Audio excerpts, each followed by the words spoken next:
Heard. This interview is part of the History Heard project. The content of this interview may be used for historical research.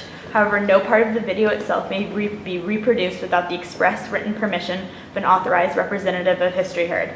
Today is September 27th, 2012 at 9:15 a.m. This is an interview with Mr. David Hayes in Washington, D.C. He was born on October 7th, 1953 in Rochester, New York.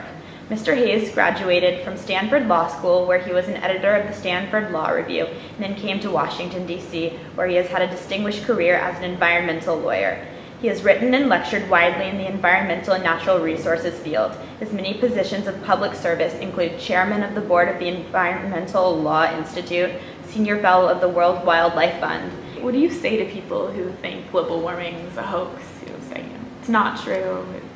What do you have to say to them? They're wrong. I mean, the science is unequivocal on that, and our department sees that because we're the natural resource trustee. So we see in Alaska the 20 and 30 feet per year of coastal erosion that's occurring because the sea ice is melting and the entire landscape is changing. Down here in the lower 48, we see the changes in the hydrologic cycles of some of our big river systems, like the Colorado River.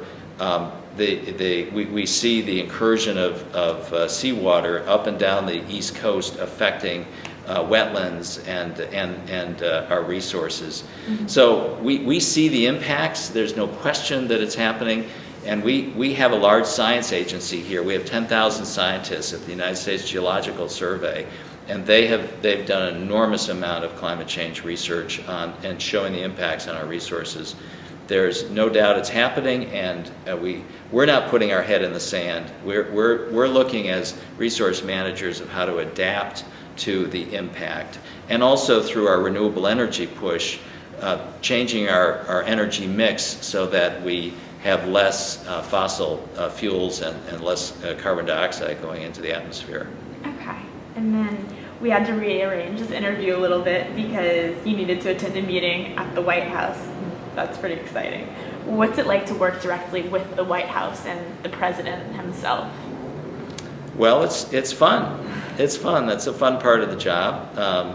President is a very impressive guy, very engaged in the issues and very knowledgeable, and it's good to be part of his team. And then the last question, you had a distinguished career as an environmental lawyer before coming to the Interior Department. And environmental law is known to be far more lucrative than working for the government. What's the appeal of this kind of job, and what do you plan to do when Obama leaves office? Well, the appeal is working for the American people and having the opportunity for public service. There's nothing like it. You know, when you come to work and what are you supposed to do? You're just supposed to do the best you can for the American people. So to me, it's more rewarding than, I had a wonderful career in the private sector, but these opportunities are special opportunities. When I leave, I don't know what I'll do. I'll probably go into the nonprofit sector, or I don't think I'll go back to being a lawyer. I've been there, done that, and we'll stay in this field in some capacity. Great, thank you.